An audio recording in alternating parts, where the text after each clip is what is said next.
Hello बच्चों, let's read the question. The question says, so that the slope of PV diagram is greater for an adiabatic process as compared to an isothermal process. इस question का की concept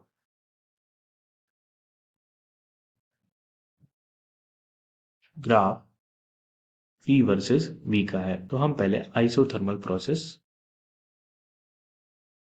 का graph निकालेंगे। तो हम isothermal में जानते हैं P1 V1 is equal to P2 V2 होता है, यानी कि PV is equal to constant.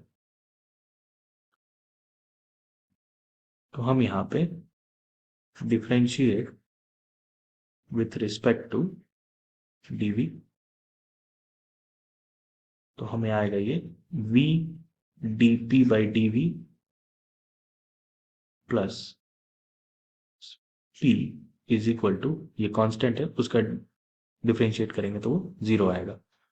v dp by dv is equal to minus p, इसीलिए dp by dv is equal to minus p by v। अगर ये कुछ pv graph होते हैं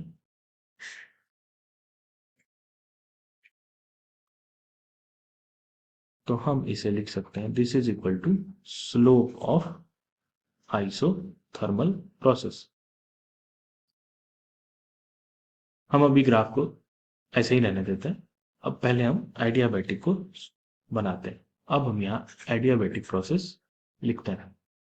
एडियाबैटिक प्रोसेस में हम जानते हैं PV gamma is equal to constant, इसीलिए यहाँ पे आएगा V gamma dp by dv is equal plus gamma P V gamma minus 1 is equal to 0. Then v gamma dp by dv is equal to gamma minus gamma p v gamma minus 1. तो dp by dv is equal to minus gamma p v gamma minus 1 by v gamma। अब हम further इसे solve करेंगे।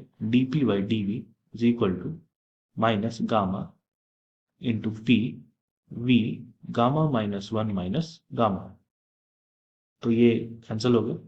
तो हमारे पास आया dp by dv is equal to minus gamma p by v। तो हम देख रहे हैं कि माइनस p बाई v यहाँ पे स्लोप ऑफ आइसोथर्मल है, तो हम इसे लिख सकते हैं gamma into slope of isothermal. तो हमारे पास आया slope of adiabatic is equal to gamma into slope of isothermal. तो यानी कि इस इक्वेशन से हम पता कर सकते हैं कि slope of adiabatic is more than slope of isothermal. तो हमारा अगर ग्राफ कुछ इस तरीके से होगा, इस तरीके से, अगर ये आइसोथर्मल है तो एडियाबैटिक का ग्राफ कुछ इस तरीके से आएगा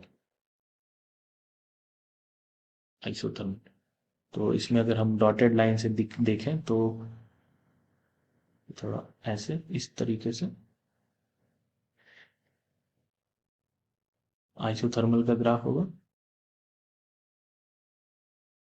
और कुछ इस तरीके से एडियाबैटिक का ग्राफ होगा। तो हम देख रहे हैं कि theta adiabatic is greater than theta isothermal, इसीलिए slope of adiabatic is greater than slope of isothermal.